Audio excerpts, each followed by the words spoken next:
if this man had served 15 years in the service, he enlisted. He said he's been in, his words are 3 wars. Well, I guess some of the skirmishes, whatever. 3 wars he's been involved in. How is he on the streets? And why is he so hungry?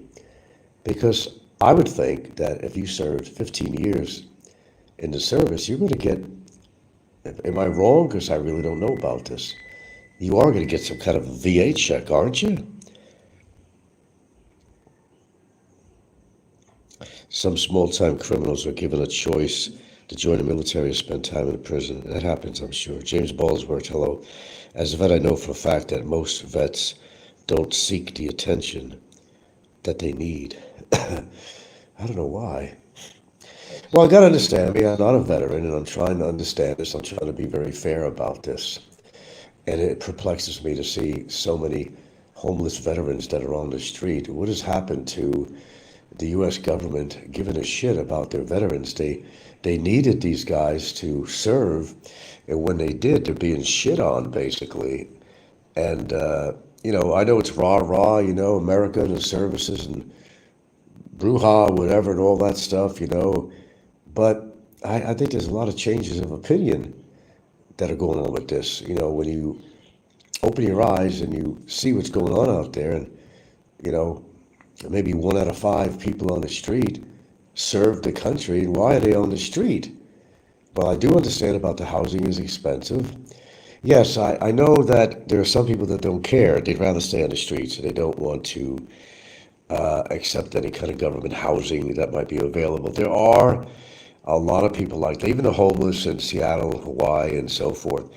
A lot of them choose their freedom. They don't want to have any kind of accommodations that are basically governed by the government and with a whole set of rules that you can't do this, can't do that, can't do this. So they choose to stay on the beaches and all that stuff. There's a lot of that going on in Hawaii. You have to qualify for a VH. Oh, really? I don't know, as I said. Desert Storm, Operation Iraq Freedom, and Afghanistan War. I would imagine that's what he's talking about. I wish I'm sorry. Sometimes I don't save the channels and put the links on.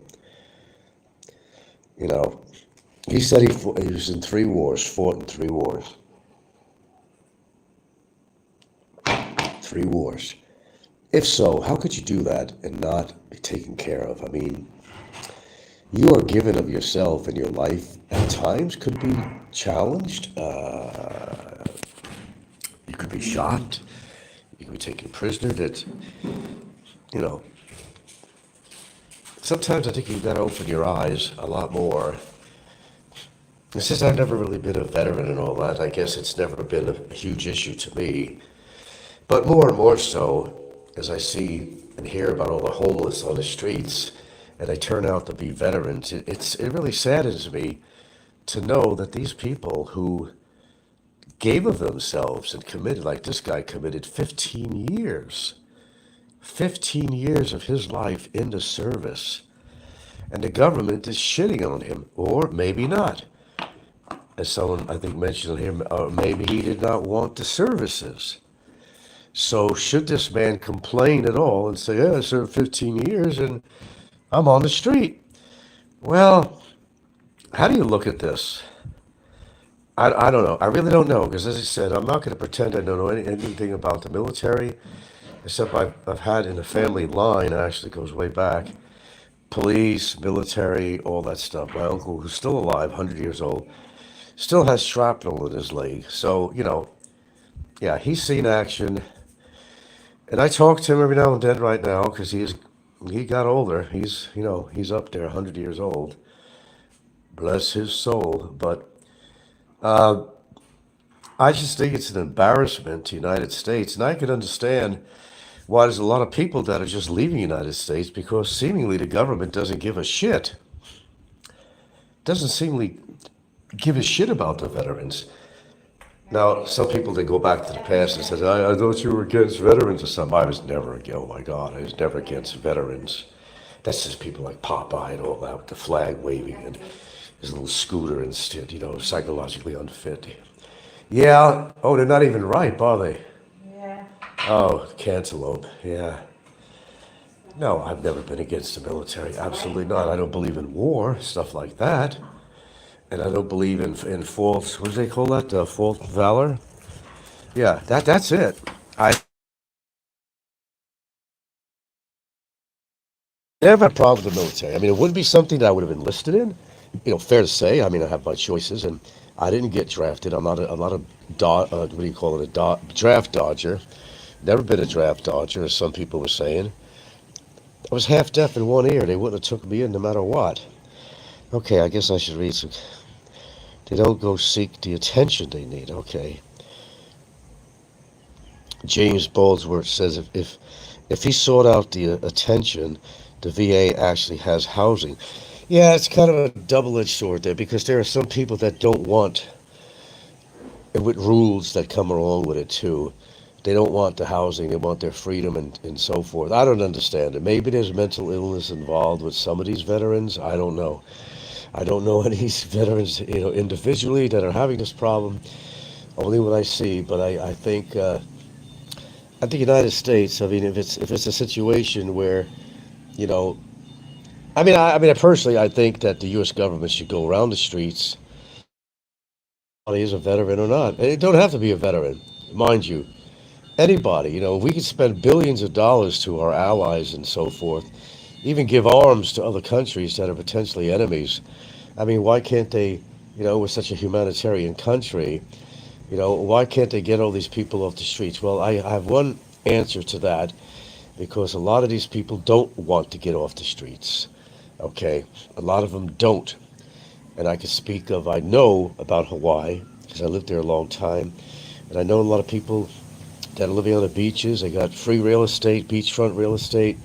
They don't want to be in a government housing with its rules and regulations to follow. Well, they make that choice. They were offered many times some kind of housing. But they clearly did not want it. Okay? So I don't buy everything I see on here, like this African American man who was being interviewed. A guy bought him a steak and mashed potatoes, and he was chowing that thing down like there was no tomorrow. Surely, and help me out here, for the guy that did serve on here. If you've served 15 years in the service, you're going to get a government check every month, aren't you? Please correct me on this. Make me understand, because I'm not pretending that I do. Because I've never been in the service. You're going to get a check, aren't you? 15 years of service?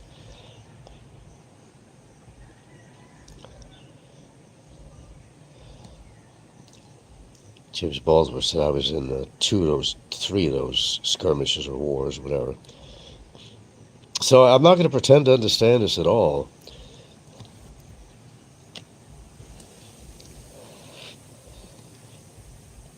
I mean, my father was in the Navy for a little while.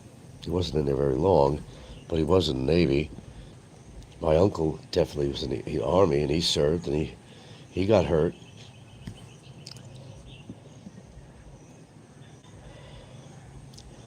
But politics, I think, is more important than the welfare of people. It's just coming to that. Well, it came to that, not coming to it. It came to that. You're saying if he sought out the assistance, okay. Wrong. 20 years minimum unless medically retired. Okay. Okay, thank you for straightening that out. I was thinking about that too. 20 years is usually a magical figure, even in a private sector job. 20 years you get a pension. But come on, really? All right, 20 years, but geez, come on, man. 15 years is a long time to serve your country. Is it not? And not get anything? Gosh. Go away, ants. That's got to be something. That's a long time to serve in any kind of military position. 15 years, man. That's a long time. You can get a VA disability for any amount of time you served if your injury happened while serving. Yeah.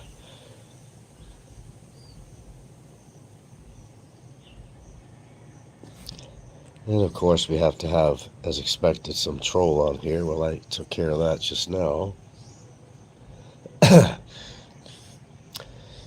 Okay, well, I said I'm trying to understand all this stuff, and it's not that I was ever military, but I see enough of this stuff on YouTube, and I wonder how are they on the streets? Now they're on drugs too, on top of everything else. Seattle, Kensington, over in Philadelphia, all these places. It's an embarrassment for the U.S. government. A lot of people in the vets are coming back saying, "Yeah, I was glad to serve my country, but I come back and I'm ignored." And as this guy was saying, that people won't even look him in the eye in the street. They won't even look him in the eye. You know. Of course, the guy did not even show his interviewer his credentials either. So was he really serving the country for 15 years? Well, I don't know about that. Because in this short video, the guy didn't exactly present his credentials to prove that he was in the military at all. But, you know,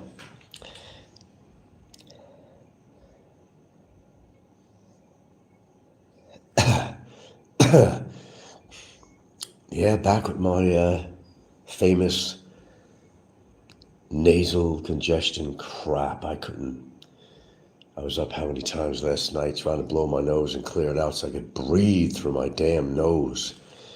God, I'm so tired of this. Jeez, Louise. I'm allergic to something. Now, her older daughter's been here visiting. She's been wearing some kind of a perfume. I know every time I go in the living room and she's there, I mean, I smell this perfume and I'm always sneezing, so maybe I'm allergic.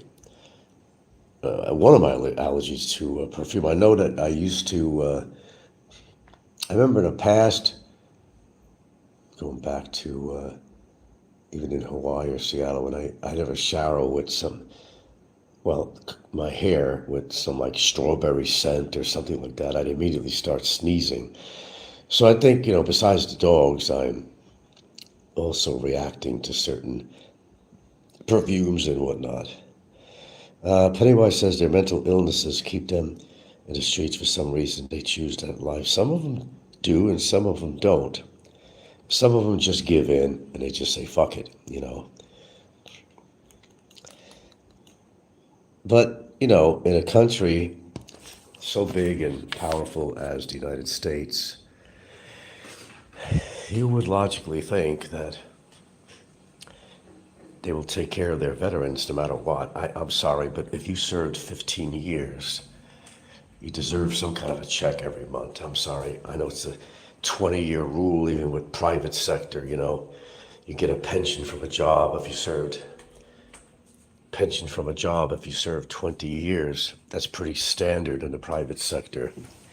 But 15 years is a lot of time. Well, I think somebody should be getting a check from the government, even if it's minimal.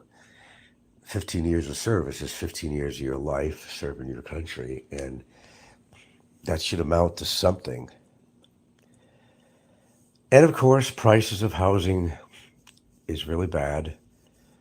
And even if they did get a pension, I don't know, some military people get on an average of, well, if you had a disability related to your service, you can get up to maybe $3,500 a month. Am I wrong on that? They'll get their SS at age 62. Yeah, if they make it to 62, that's another question. Maybe they've been on the street so long, maybe they're not in the best physical health or mental health. Yeah, if they can make it that long. But even so, you know, they're probably not going to get that much. And to find any kind of housing would be very hard to do so. Double-edged sword.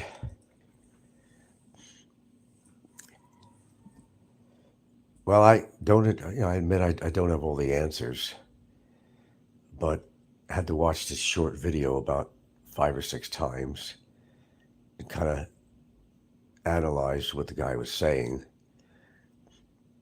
And I just can't see how anybody who have ever served in any one of the services, whether you're Navy, Army, whatever you were, that spent that much time. That means he's obviously must have re-enlisted many times if he were there for 15 years. Right? Okay. Re-enlisted.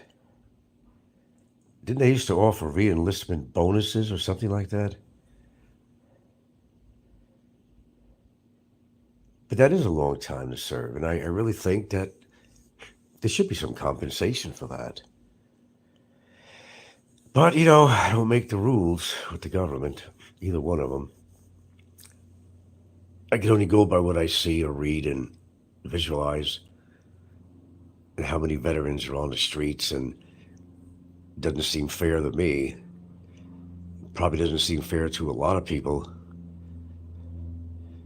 Try to explain that, because I think if the government really gave a shit, they would go out of their way to help these people, clean them up, put new clothes on them, find them a place to, use as their home base to kind of regroup themselves and, face the world and be able to live a normal life with a shower and a place to rest your head. But that doesn't seem to be the case. People are getting very disillusioned with the United States. And that's why it's not just the women that they're looking for, but a lot of them said, my country has not taken care of me. I'm out of here. I'm an expat, whatever. And they leave. A lot of them wind up in Asia, as you very well know, where they used to be very proud flag-waving citizens. And the fact that they were in the armed service, more so flag waving, they've turned the flag down.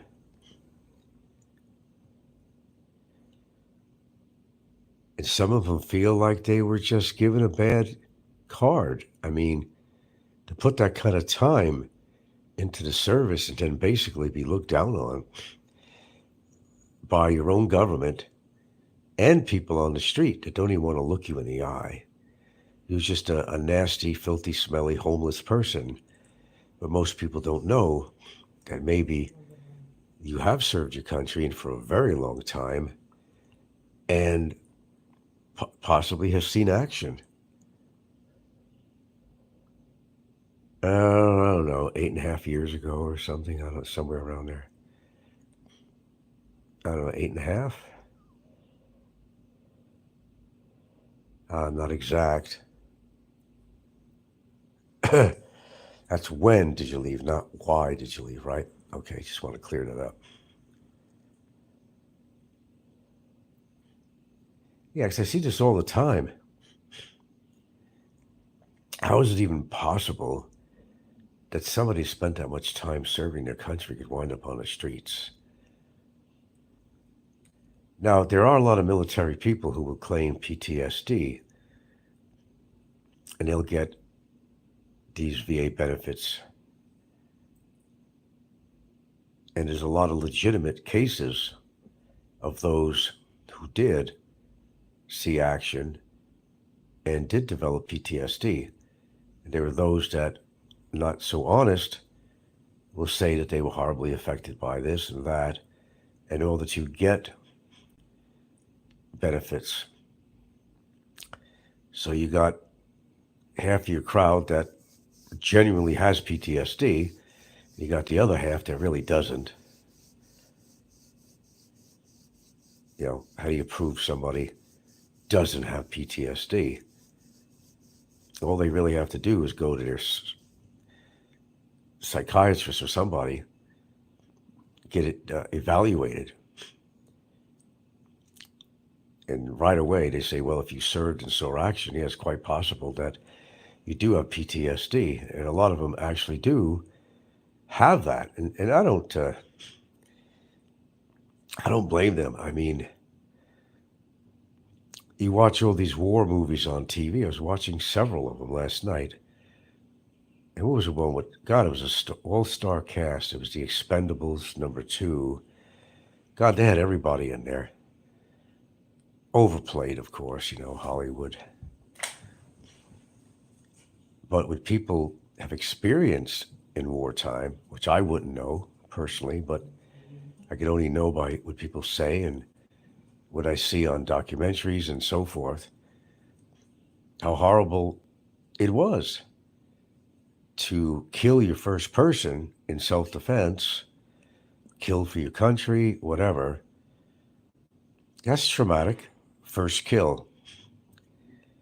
There are some where killing becomes easy and they don't think twice about it anymore. Anything that moves, I'm going to shoot. And that happened, my understanding, a lot in Vietnam.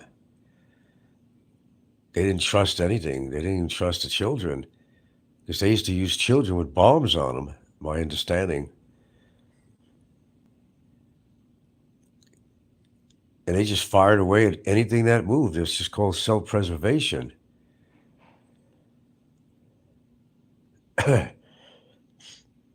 I'm still stuffed up here.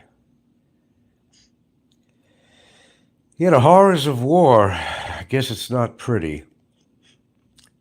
If it's somebody that never fired at another human before and you wind up killing them, that's got to affect you.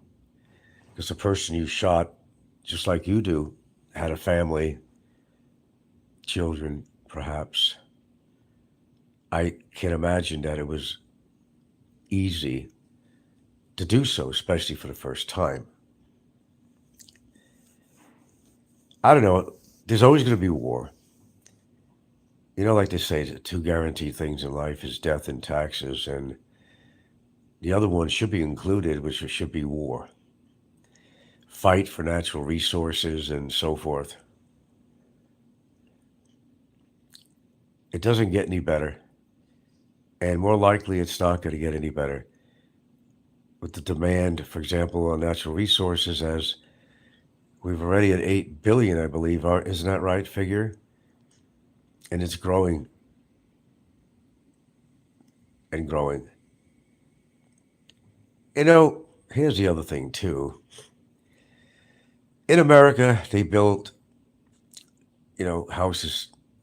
They build stick houses, build with wood. There is no reason you have to build a house with wood and kill on natural resources, trees. Cinder block, what they do right here in the Philippines is fine.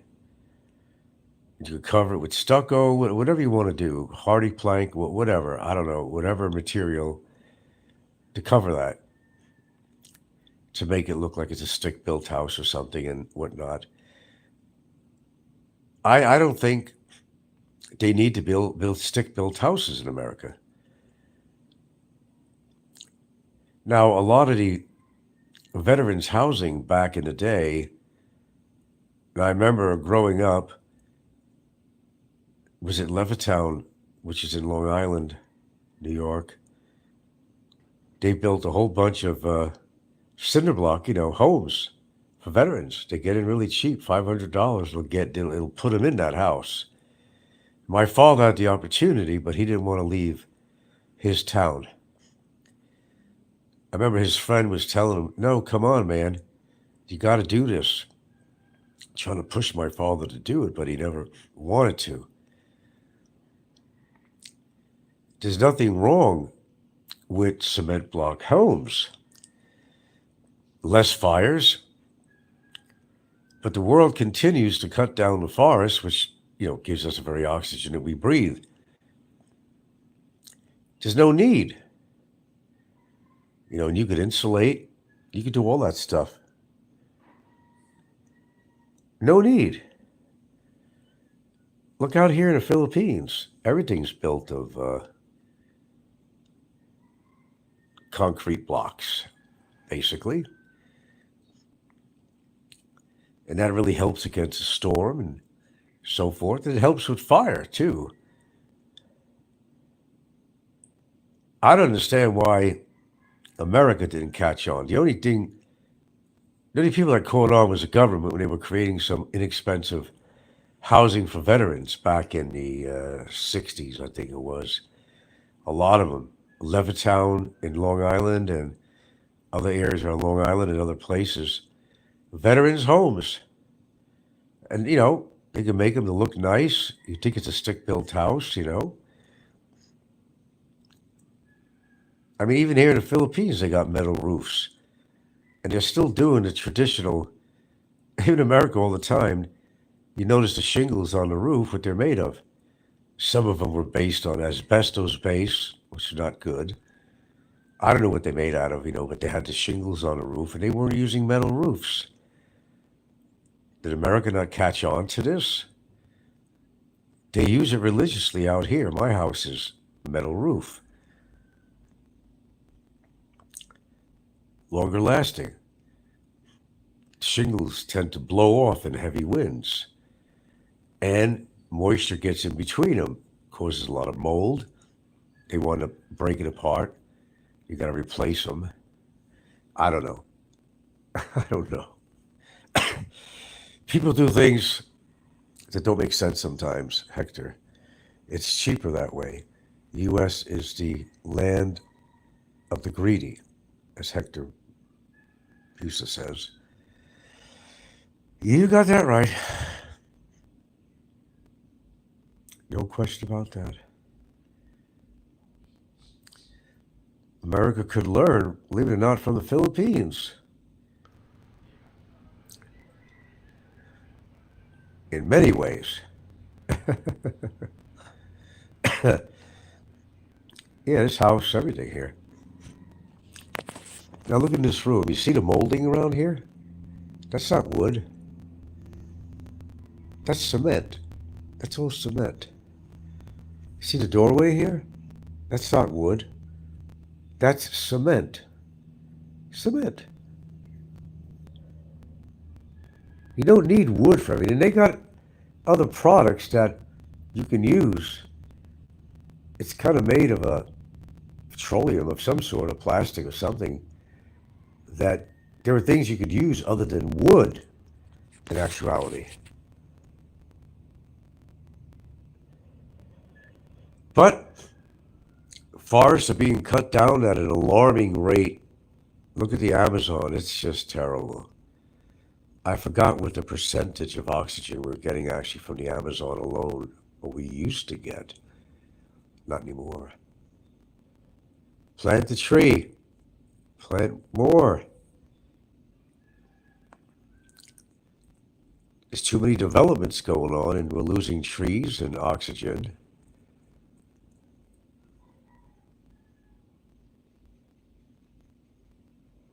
My walls? Fuckers are concrete. Ugh. These are concrete. Solid as a motherfucker. Oh, I got dizzy as I got up. This is potassium citrate should I take? Get off the bed real quick, you get a little bit dizzy. Speaking of, I gotta blow my nose, so I'm gonna put this on hold for a second. You don't have to hear that.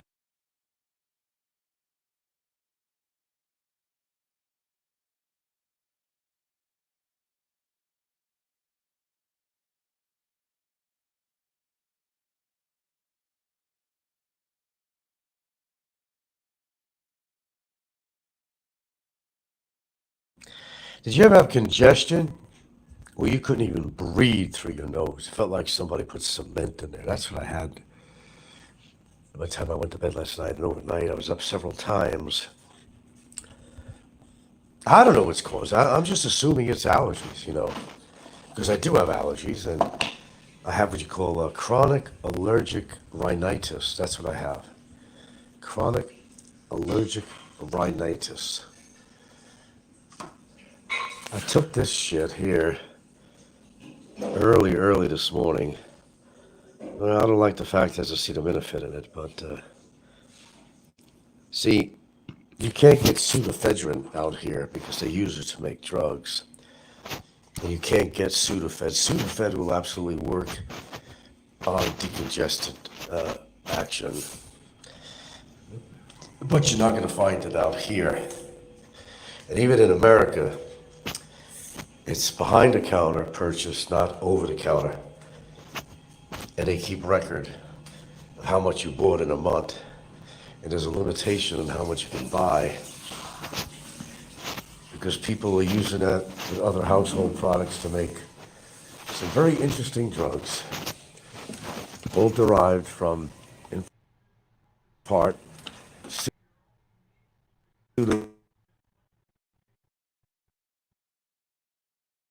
I don't know if you can get that. Still, you might know something I don't. Apparently, Fazio took a picture with a boarding pass when he flew to Vietnam 3 months ago. Oh, you're not getting into this shit again, are you? Come on, man. Fazio is dead, okay? Cut the shenanigans, okay? Really. I got a stuffed up nose. Etc., etc., etc. I don't want to hear this bullshit. The man is fucking dead, all right? And this is a dead issue. This is a dead issue.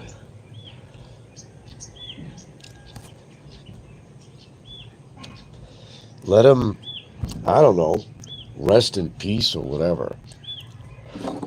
Fazio's not going to come alive.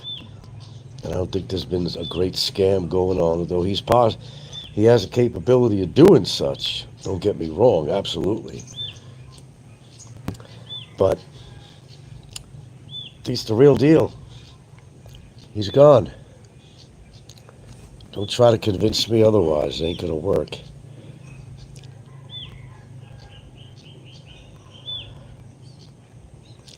Oh, it's got to be real because people are sending you this stuff. Well, let me tell you what they send me. They're always sending me something. There's a real identity of this person, that show, this, that. And it's not true. If you want to believe everything that people send you, they hope that you're going to walk away from this and get online is what they want to do. And so you can go spread rumors. Then they can laugh at you later when they say, see, this guy's so gullible. I set him up. He believes everything we say.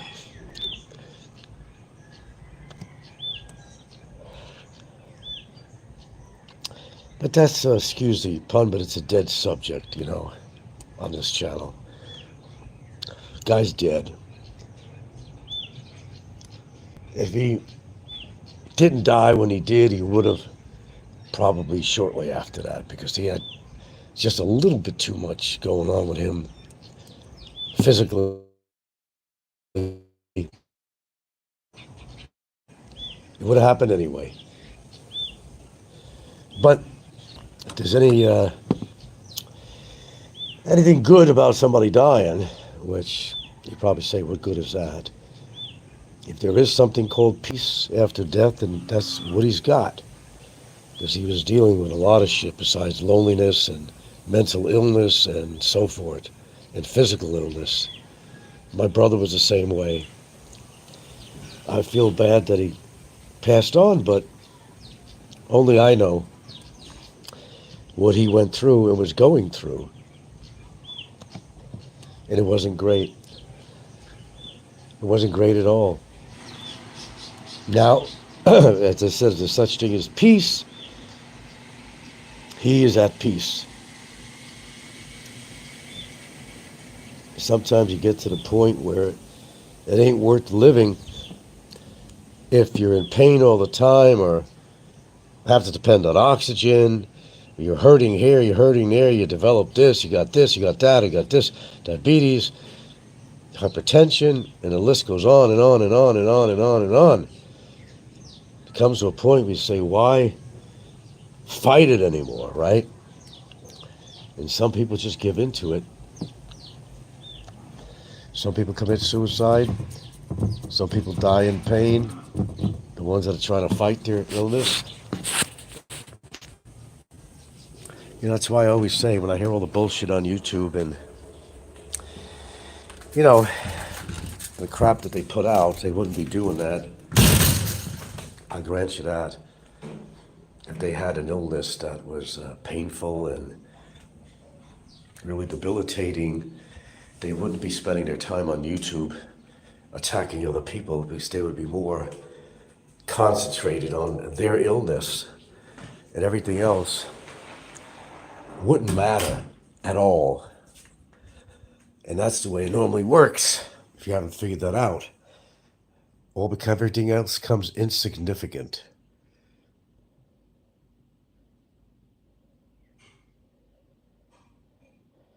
Well, Timothy Henderson, like I say, you can't believe everything you hear on YouTube. I used to hear things in movies or privately, people saying, well, it's got to be true because it was on the internet. As if everything on the internet, if it's on the internet, it must be true. Wow, people who have weak minds like that. Seriously. But the truth, really, if you had a really debilitating illness or in terrible pain, and you're not going to be thinking about coming on doing a YouTube show attacking somebody or their family or a girlfriend or wife on a regular basis all the time and all the time. Then you're sicker than you really are, because if you could take time out of your pain and misery to put shows on attacking people, and not just an occasional thing, but on a regular basis, something wrong with that picture, man. They're inhuman. You're not, or not going to give a shit about YouTube. If you're fighting for your life or you have some really serious illnesses, I just can't really see anyone putting shows on. Now, until that happens to them, you won't hear from them, because they'll realize that life is more important than YouTube. YouTube is not life. And people got to understand that.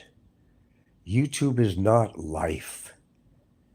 Just a bunch of people looking for drama, mouthing off against other people. It's not real life. And seeking drama.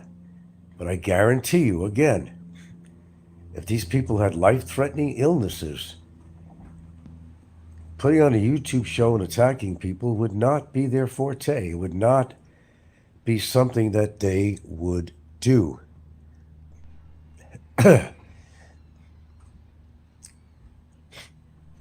Boy, pardon me with this congestion, but it's just part of what I go through quite a bit. Now, it's not life-threatening, but doesn't mean it's comfortable. So we started off basically talking about U.S. veterans and how they're getting the small end of the stick, and I do believe in that. Now, remember, I never served, and no, I was not, a draft dodger like Popeye would say. Popeye doesn't have a fucking clue. Doesn't have a fucking clue. Never drafted. As I said, they wouldn't have took me in anyway, because my hearing was not good. And that's definitely a stipulation. I mean, you have to have good hearing if you're going to serve. There's no question about that. They sometimes won't take people with flat feet. There was even a time they wouldn't take you in if you were gay. So a lot of people who were trying to avoid the draft were saying that they were gay. Yeah, there was a time. Correct me if I'm wrong. There was a time they did not take gays in the service. If you told them you were gay, they would not draft you.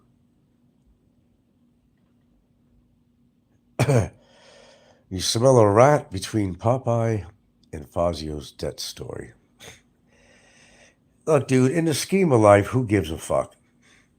Okay, why don't we get down to the nitty gritty here? Who gives a fuck? What Popeye thinks or anybody else on here, who really gives a fuck? Other than doing drama and trying to make some sensibility of their retirement life, and they got too much time on their hands to do skits and all kinds of shit like that. Who gives a fuck? Should you give a fuck? I don't give a fuck. Their actions and what they do speak for themselves. If they got that much time to record my shows and even devote shows to me, it means I've arrived. There is some merit to my show after all. If I'm in the limelight that often,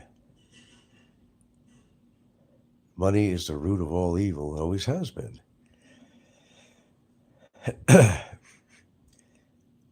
You know what's funny? I've seen on the internet uh, Warren Buffett. What is he, 138 billion? Oh my God. Do you know he goes out every day, has a McDonald's, he Coca-Cola, how many times a day, loves his Coca-Cola. He's, what is he, in his 90s, 94? Can you imagine $138 billion? You could fill a football field up with that money. And this guy lives very simply, very frugal. I don't understand it myself, but this guy has the most horrible diet. He's in his 90s. Isn't that amazing? Hamburgers, always Coca-Cola, no matter where he goes. He'll have a can of Coca-Cola next to him, whether it's an interview or whatever it might be. What do you do with 130-something billion dollars? You could buy a couple of countries for $138 billion, I would imagine. What do you do? When is enough money enough?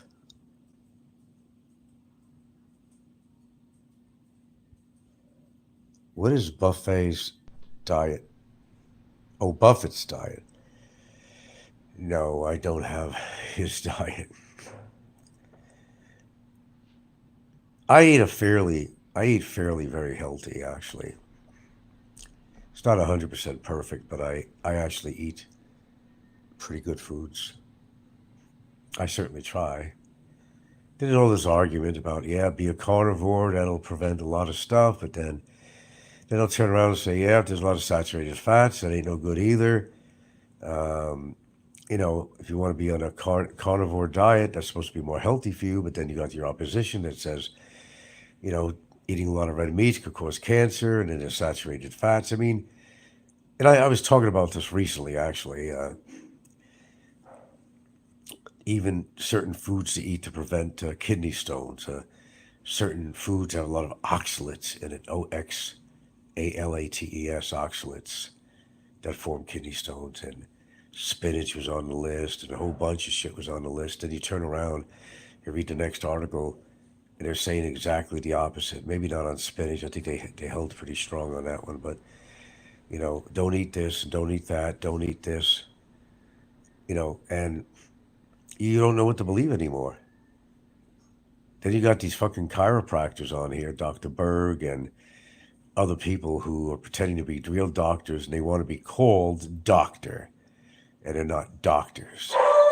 And they're giving advice out, which you're basically reading on their desktop. Who is that? They're basically reading this on their desktop, is what they're doing. Oh, that must be the electric bill. Oh, I don't want to see this one.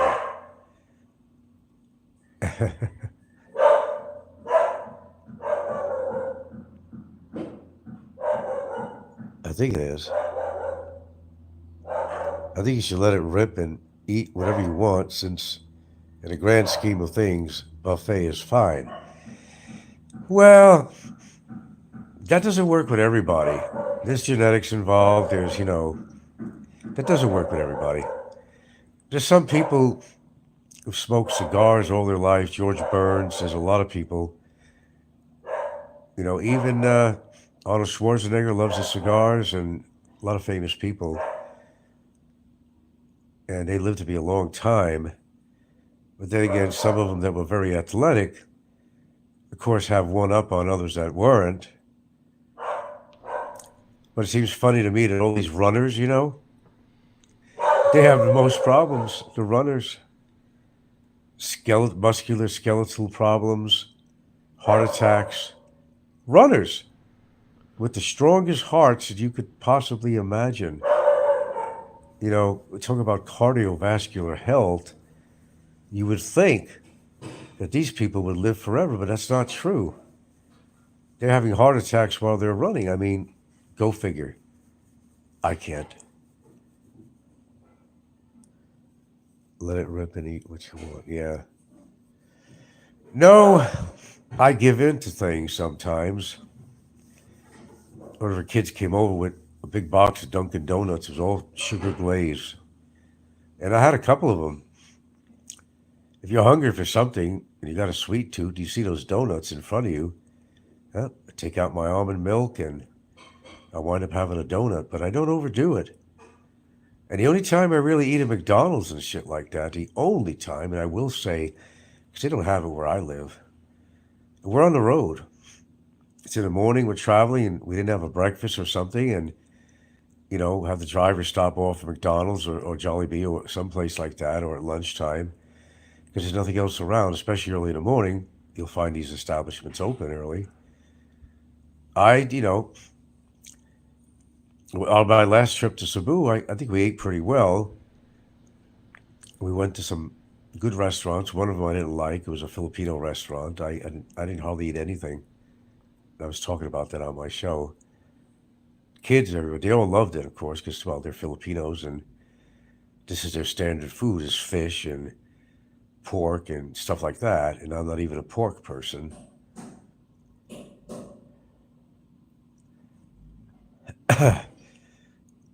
Let's see. Jack Doe, you sound sick. Hope you don't have the monkey pox. No. The genetics is a real cause of disease in families, yes. Oh, no, I'm just stuffed up. And this is nothing, what you're hearing. Last night, could hardly sleep. Well, first, it's like during the evening, I was just watching TV or just bopping around here. And I was blowing my nose like crazy. And a lot of liquid was coming out, like a drain, like a faucet. But then the son of a bitch turned on me. And I got congested. And I couldn't smell food from my nose. And I'm trying to blow my nose and nothing wants to come out. So last night, I was really, I'm congested now, but it's free flowing a little bit now. I can blow my nose and get something out of it, but it's clear. It's clear. Uh, but I was like solid cement last night. So I was up several times, and poor Gilda, if it ain't for me getting up to take a piss, because I have to drink a lot of water to try to fight any potential other kidney stones, um, pissing all the time. So 2:30 seems to be the magical time. I don't know why. But every time I have to get up overnight for something, it's 2:30 in the fucking morning.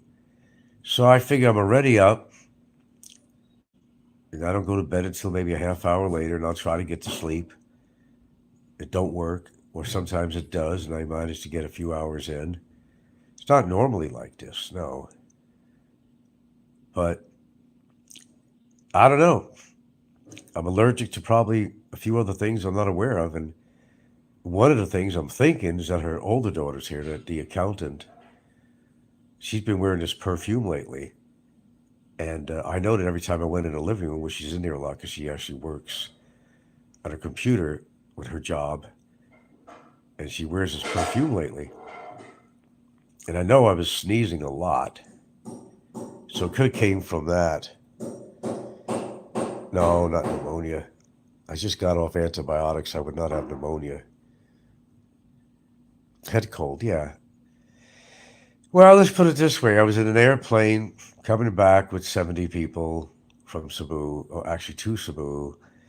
I've been in malls since I was in Cebu. There are a lot of people. I was in taxi. I was in a grab cab with a guy was either sneezing a lot or something. I've touched so many surfaces.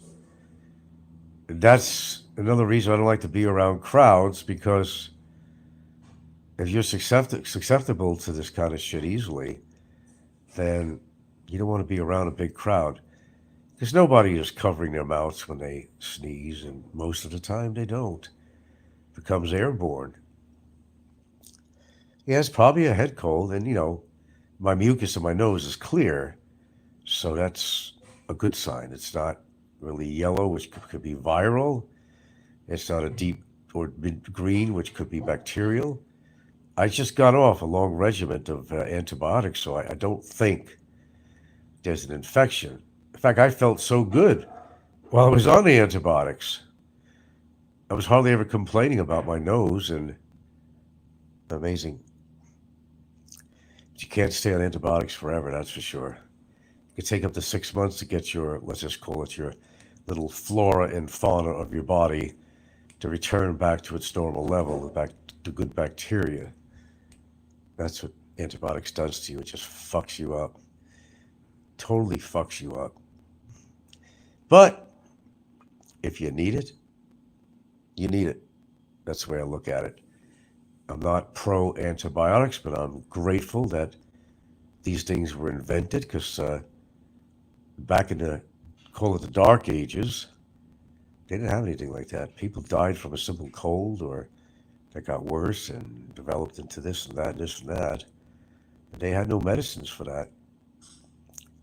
So be grateful to the era that you're living in right now, because we do have remedies for this stuff and that work. We live in a modern times where we have more access to medical care, well, according to where you live, but in medicine itself. Okay. Ah, yeah, I ain't gonna be on too much longer here. Oh, I'm gonna go weigh myself right now. Jesus Christ, I got down to 164. For me, ooh, wait a minute. I'm gonna have to put the phone down because I don't want to include that weight.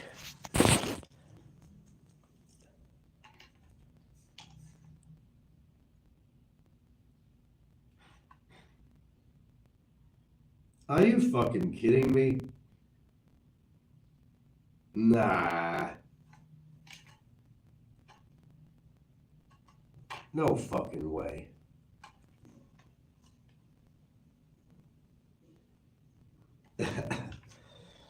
I don't know, man. I mean, I'm eating regularly. I'm eating normally, but my weight is down, brother. I have not been down to this weight for a long, long fucking time. I've never, hardly ever. I don't know if it's a potassium citrate or what the hell it is, but I'm going to definitely have to look into this. So I've lost basically 10 pounds since, 169, I lost basically 59, at least 10 pounds since I've had the initial kidney pain and then treatment and whatever I had to go through. It's not over yet, like I said. Are you fucking kidding me? It's not like I'm not eating. I am eating. Too fucking weird. My blood test, they don't show anything ominous in there. So, what do you attribute this to? I don't really know. Hold on a second.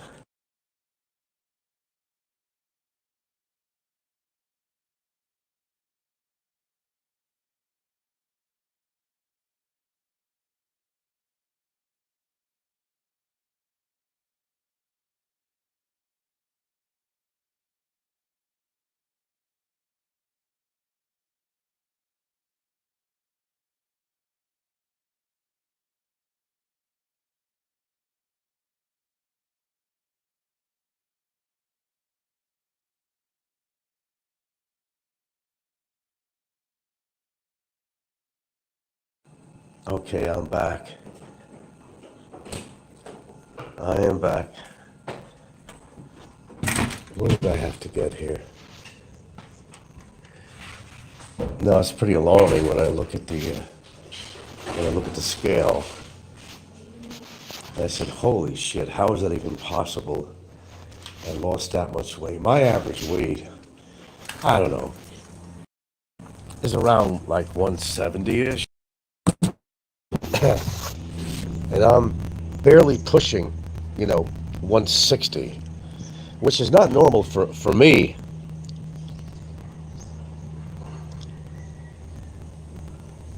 I don't really give a shit about Fazio. Why are you so infatuated with him?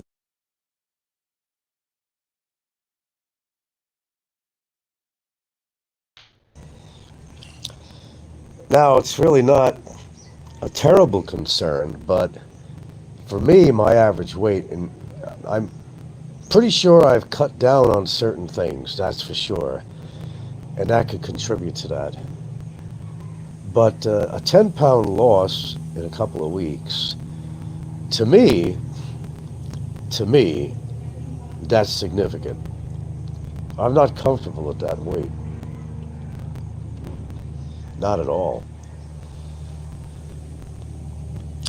I'm averaging about 170.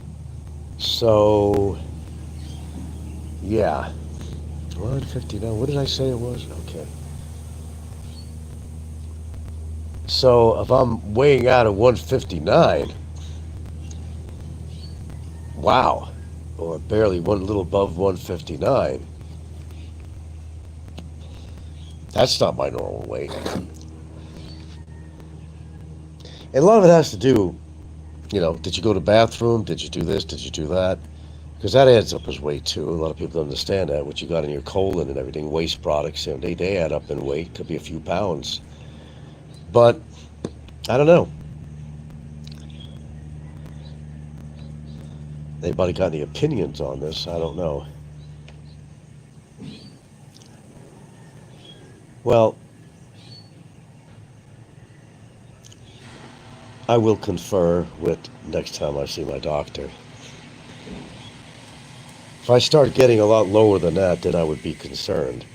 But I've had blood tests and they're not showing anything of any concern. That might be something else. So it has to probably do with my diet and maybe other factors. So I could write it up as that. But shit, it's not like I'm not eating. Maybe I'm not eating junk food, and I never really ate a lot of junk food either, really. Now and then. Like this morning, not many calories. I mean, it has something to do with it too. All I had this morning was some Mueslix cereal, which is kind of like a granola type shit, with almond milk. That's not a lot of calories. Then there's your normal walking around, a lot of steps just walking around here. I could lose up to a couple of hundred calories sometimes. So if you're not pushing into calories, then, you know, goes to say, you're going to lose weight because the average male takes about 1,800 calories a day, a little more of a demand than a woman. And if you're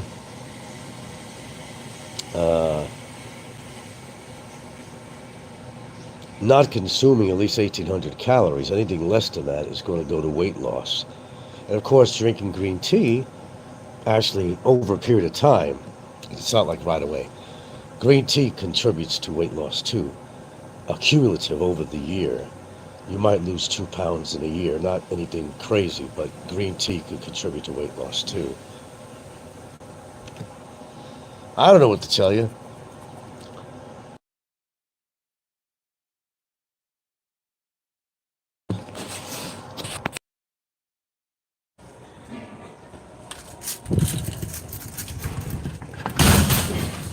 Okay, let me go retreat for a second. I'm only going to be on a little bit longer here. There's shit that I got to do today. Definitely some shit I have to do today. But, the one thing I gotta start with my water here. That's where I'm gonna start. I gotta get that water down. It's demanding to me to drink a lot of water.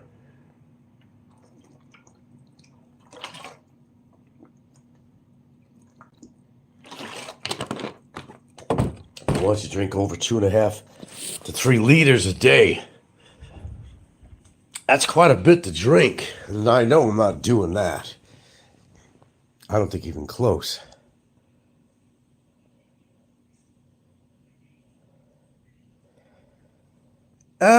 Could have to do with age too, on your part. But no, I'm a solid, usually 170. And I've even got up to 174 at times. The most I've ever weighed in my life, and this is at one point when I was living in Hawaii and I was dating this Filipina, Marlene, for a little shy of 3 years. Whenever she'd come over, we'd go to the supermarket, buy some treats and shit. It was horrible shit. It was, when I tell you my weight, you won't believe it. But it was distributed so well in me that you wouldn't know I weighed that much. But we'd be buying like Doritos cheese dip or spinach dip with tortillas, in the bag. We'd break down and buy a macadamia cream nut cake. And I got to a point I was up to about 190 pounds. Actually, maybe, 190 plus. And if you looked at me, I looked more as a woman at a urgent care center that I went to some point, hadn't seen me for a while. She would always say to me, well, I came in one time when I lost weight. She said, you used to look like I love this word, you look like a strapping man. Strapping. I don't know where they got that word from. She asked, you've been sick? She asked me that. And I'm thinking, what? I get scared when I hear that from people, Because she was used to me.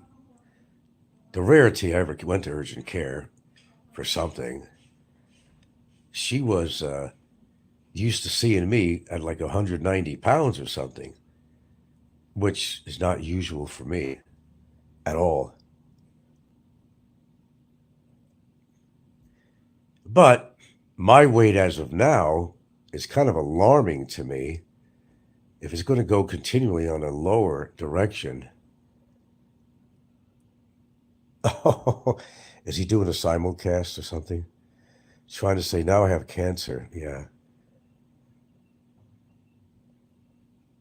Weight loss and cancer are not correlated. I don't know if it is or not. No, I've had blood tests, Timothy. Anything unusual in the hemoglobin and all that other shit and neutrophils and all that kind of crap would indicate something like that. And since there's no indication on there, no, there's no cancer, it all shows out in blood tests. Not on the urinalysis, but it mostly will show out on a blood test. And Lord knows I've had enough blood tests. Yeah, he says he's going to spread the rumor you have cancer now when you said you had, wait. You know what? You didn't have to tell me that because I already figured that out. Frank has something wrong with him. He's dying of, yeah, first I was dying of COPD, which I don't have. Now he'll say I'm dying of cancer because I'm losing weight. No, the fact is that the stress of going back and forth to this hospital and doing a kidney thing and have to go back again and blah, blah, blah, and I'm not eating as much as I used to is contributory to what's going on. Now, if I started to go way below this weight, yeah, I would be concerned. But my blood test would be an indicator by the people who analyze the blood, would be the indicator. These people just have too much time on their hands, Timothy. They're not going to say something good about anybody. I got a good appetite. Well, No, my appetite's pretty good. In the beginning, after I went for this little procedure, um, I wasn't eating that much because, you know, I don't know how to put this without being gross, but it wasn't really coming out the other end. I was kind of constipated. And I didn't eat too much because of that. But then things kind of got back to normal, shall I just say, you know. But no, I didn't have any big breakfast this morning. Normally, my breakfast has been lately having a couple of eggs and a couple of pieces of toast and a little cream cheese on it. There's calories in that. No heavy duty breakfasts with a shitload of eggs and bacon and crap like that. I don't eat bacon. How could I forget his water only diet? That was ridiculous. It was ridiculous. Well, we're dealing with mental illness, okay? And plus, he thought that distilled water was going to cure his sepsis. Or did you ever remember those photos he showed of his leg? I would be, I would never show anybody something like that. And he did. He had the balls to do that. The fucking guy had craters in his leg, deep infected pus producing craters. Amazing. It was gross. I don't know if I even have those pictures.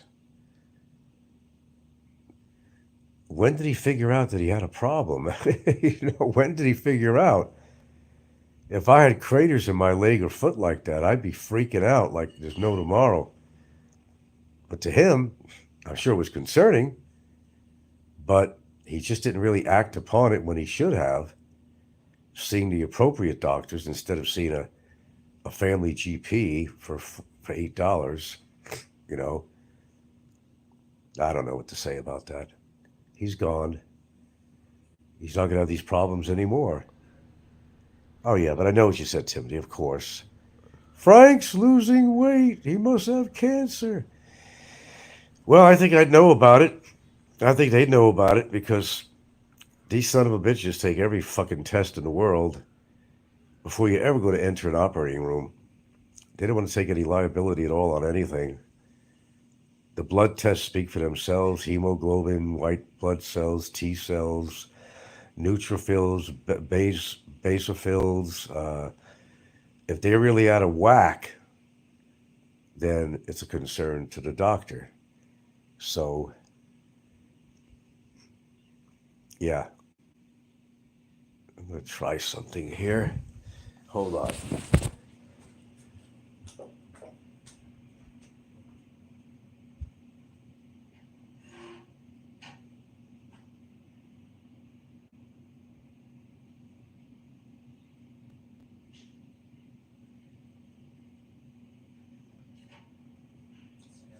Oh, no. It's just fucking scale. Now I get on there and it's 164.5, not 159. Okay, so I'm freaking out for no reason at all. You gotta zero out the scale and so forth. I could live with 164, 165 anytime at all. No problem. No, I'm okay. I just re-weighed myself. I moved the scale a little bit from where it was. Got to be on a very flat surface.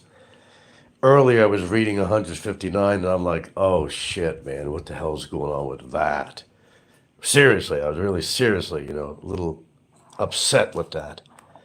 But I weighed myself again, and I'm pretty close to 165. Okay, that is much, much better.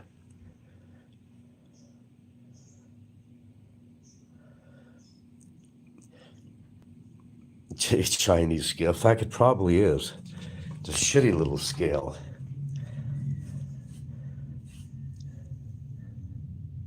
It's a shitty little scale.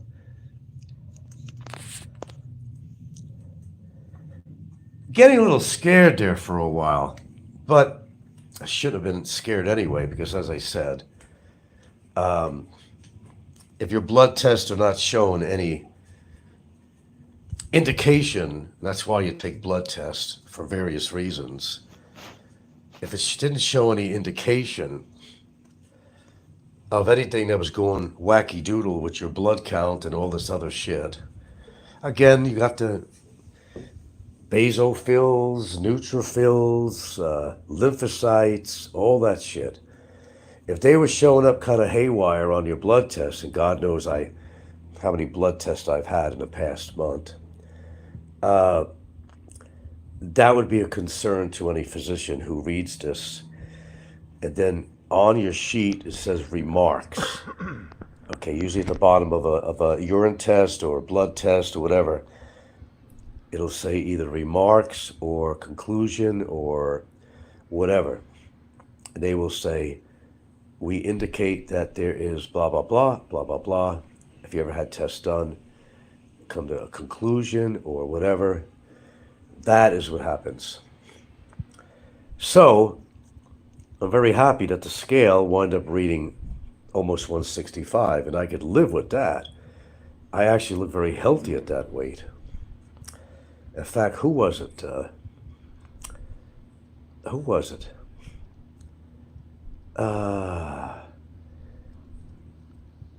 Just recently, someone said to me, who was that? They said to me, you look healthy, you lost weight. Because for a while I was beginning to get a little bit of a belly. Remember what I was telling you? I said, man, I got like a couple of inches of losing my belly. You remember that? If you've been following me.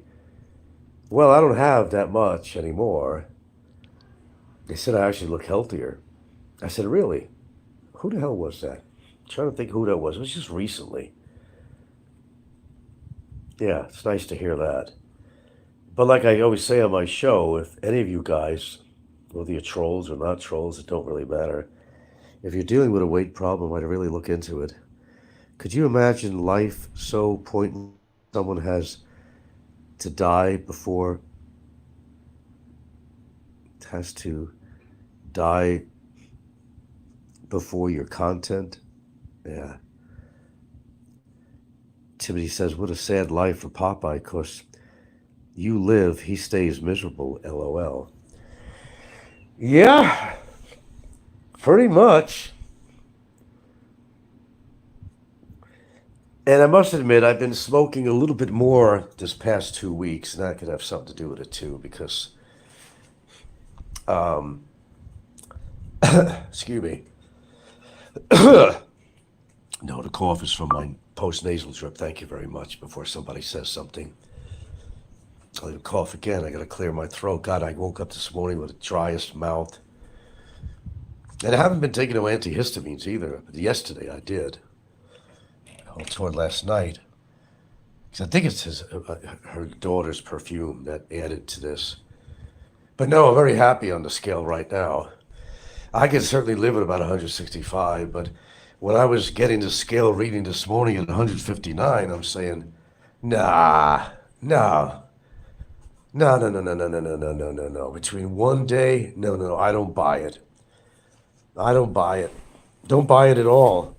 So, live on camera here, I weighed myself again. I didn't show you the scale, but I weighed myself and I was close to 165. Yes, I was starting to get concerned if I was 159. That would be a little bit concerning to me because I don't ever get that low. Ever, really. But yeah, as I look at myself in the mirror, which I really do, I really don't really. I'm not one of these, I don't have a big ego like people think I say, I got a big ego. No, I told you, I'm my biggest critic. I am my biggest fucking critic. Then this is medicine I take. Tamsuline and potassium citrate on top of it. Then I was on antibiotics for, for one thing or another for the past couple of months because I had a sinus infection. And then they gave me this antibiotics that wasn't the right one. So then I got on the right one. And it knocked it out. And then because of the kidney infection with the kidney stone, they had me on levofloxacin. And The last test says that my bacteria is gone. Hallelujah. Hallelujah. Hallelujah. Praise the Lord. Got rid of that. Oh, I know. He had a crush on Nina. Nina's, they're good-looking kids, actually. She's got some pretty fine children here that they have a very good attitude and good determination in life. And, three of them just entered college. Nina finished college. She's 28, somewhere around there. And she's a certified public accountant. Gets to travel throughout Asia for a company. Amazing. In fact, at some point, she's going to be going to the United States. I'm not sure when. They're all doing very well. Thank you very much. They're all doing very well. Yeah, I know. Fazio. He did. I remember. It's funny you remember that stuff. You really follow shit, don't you? I remember that. Kind of on the, undernourished side, though, to be quite frank with you, but it's her physiology. Huh. I eat? What do you mean? What do you got? I had cereal this morning. Oh, my goodness.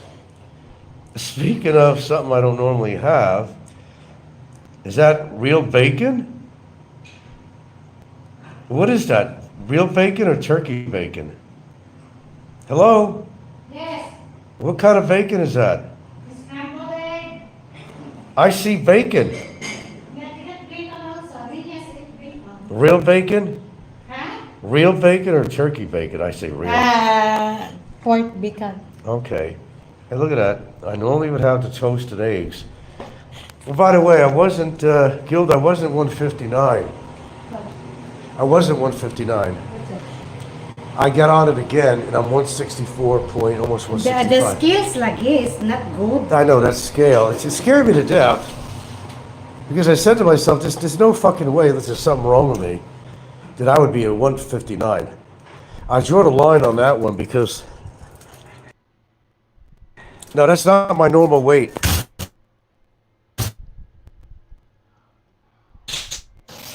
Not at all. And you do tend to lose weight unless you have a horrible diet, then you get really a lot of weight. But as you get older, you tend to lose a little bit of weight because basically, if you're not really working out with weights or something, you're going to lose muscle weight, and muscle weighs more than fat. I mean, if you didn't know that. So that made me feel a lot better. Okay. I got to get a good scale one of these days. But did you ever go in a store, whether it was Walmart in the United States or whatever, and you see they have a section for scales?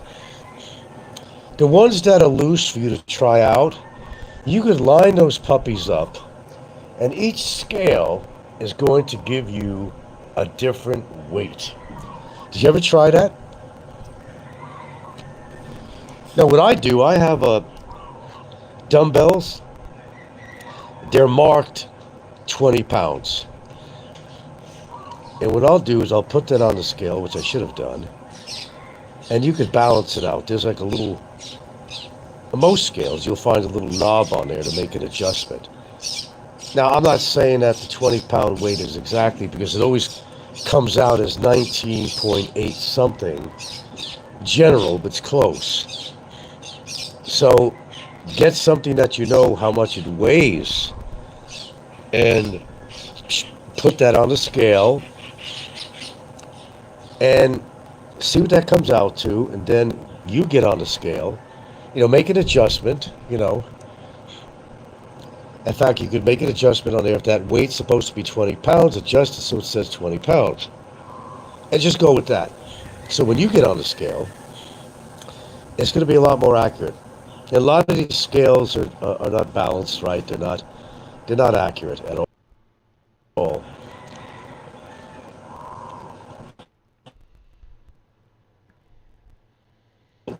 People out. But you also got to consider something else too, which you don't consider. Don't weigh yourself unless, you got rid of a load. Emptied your bladder, emptied your colon, whatever. That'll give you a true weight. I mean, keep it in mind that the scale may not be accurate, but as best as you could, never weigh yourself after you had a meal or have a full bladder and a full you know what, because you're going to get a weight that is higher than normal. And something as simple as that people can't figure out. Your best time to weigh yourself is after that, well, after you relieved yourself. And that is the best time to weigh yourself. And you got to consider another thing too. If you're wearing sneakers, shoes, shirt, shorts, underwear, that could add up to a pound, maybe more. So if you just go on there with your underwear on, that's okay. And weigh yourself with your underwear and t-shirt on, because that doesn't weigh very much. And then you'll get as accurate, in consideration that, say, your scale is okay, and that'll give you as accurate a weight as you can. But a lot of people don't even understand that either. Yeah, 2 more minutes and I gotta eat here. Gotta go blow my schnozola. God, the routine I go to every day. Now I got my nose acting up again. Speaking of nose jobs that Timothy was talking about. Hold on.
And nose. Let me explain something. I have a medium body frame. Some people have a light, some people have a heavy skeletal frame. I have a medium. And no matter what they say, if you go online, they will say, well, what height are you? Age, maybe, but height.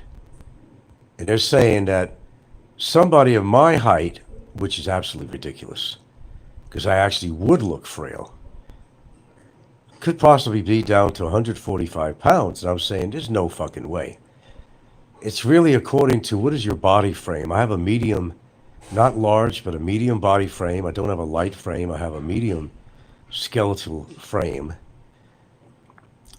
And it would be ridiculous. You can't go by the charts, is what I'm trying to say. Our water weight, yeah. No more Chinese-made garbage, yeah. Exactly. Hector says water weight. Yeah, water weighs a lot, actually. And I have to drink a lot of water per day. I got this 2-liter, it's a Picari Sweat bottle that I'm using, which is exactly 2 liters. I use that as a guide and drink out of that.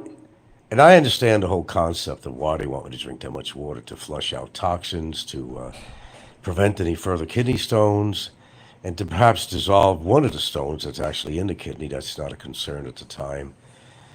And maybe even help with the one that I do have that they did not get out. Can you believe that? I went through all this procedure, and they did not get the fucking kidney stone.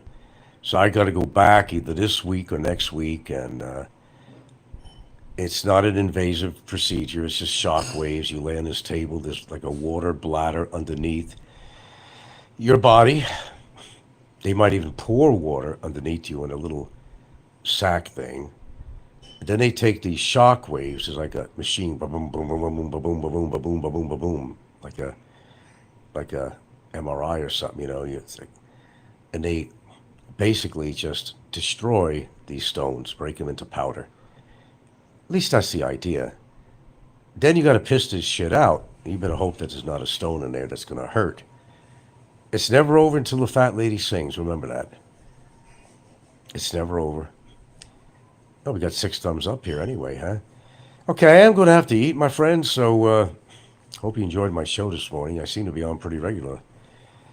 I think there's a reason for that because I'm basically going through this process right now of dealing with this stupid fucking ridiculous fucking kidney stone shit and the procedures, which is kind of stressing me out a little bit. I think that's not over with yet. I honestly thought our communication was not very well, I guess. So I had to be fucking anesthetized, from the waist down, you know, paralyzed during this thing. Had to go through all these blood tests, all these imaging tests, all this shit. Throwing a catheter in me, which I hated.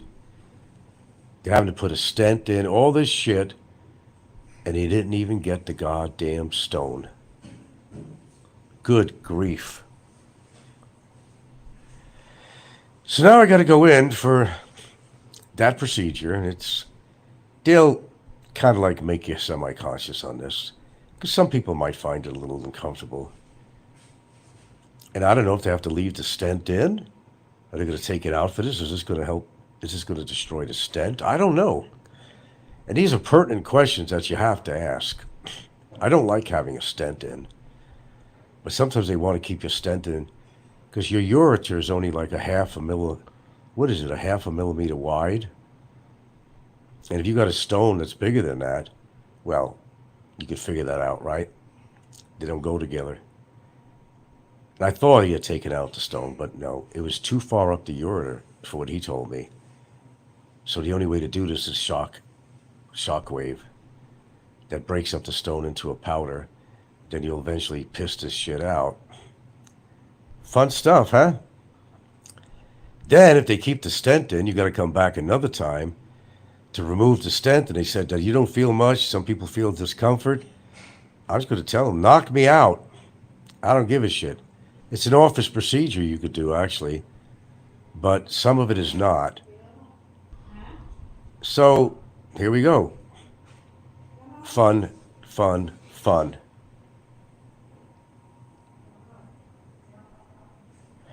Okay, we're going to get off here. I got to eat the rest of my breakfast.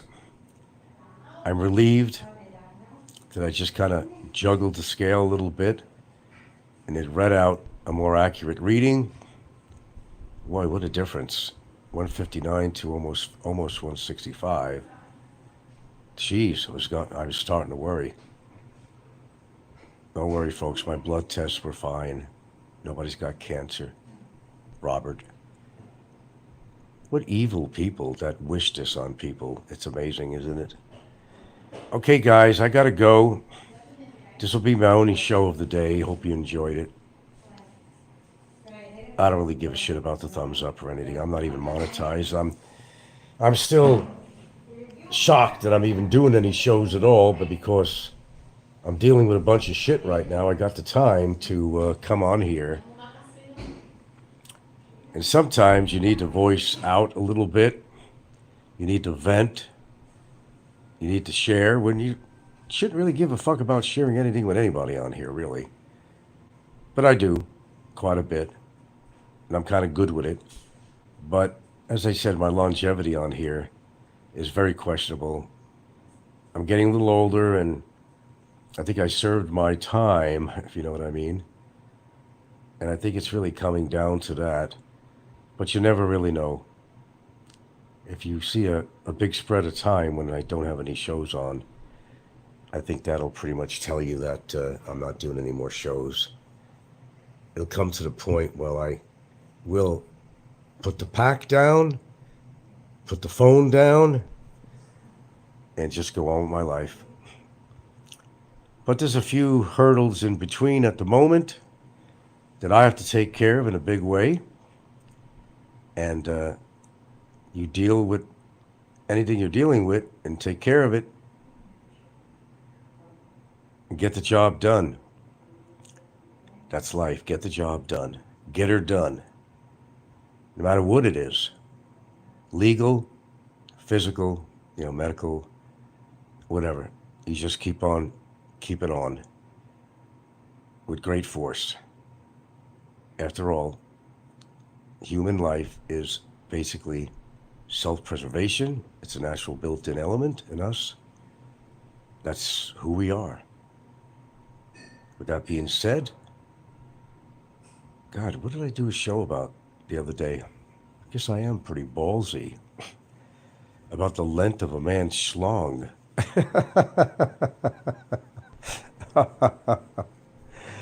Oh, that was a good one, man. It actually was. Because all these studs out there, I got a bigger schlong than you. Well, the question is your girlfriend actually enjoying it, or are you just too big for her comfort? What about that? What about that? This is World Zoom. I'm glad you could make it to my show today. I don't know, I gotta keep my sense of humor, guys, or I will go crazy. See what I'm saying? I think you do.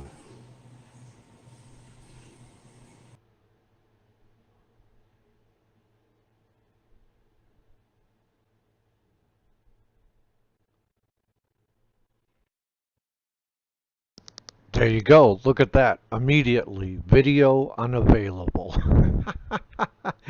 And dude, they don't anesthetize you from the waist down. What they do, that's called a spinal block.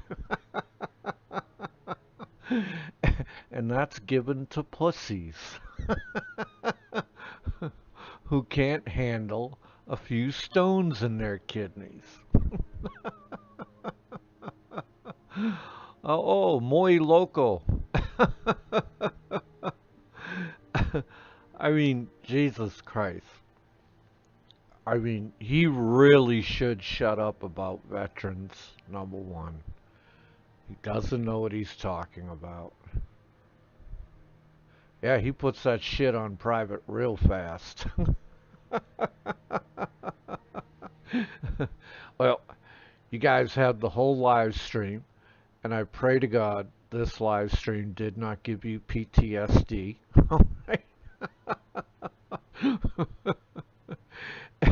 And as you could see in the live stream, he got a little worried when I said he has cancer.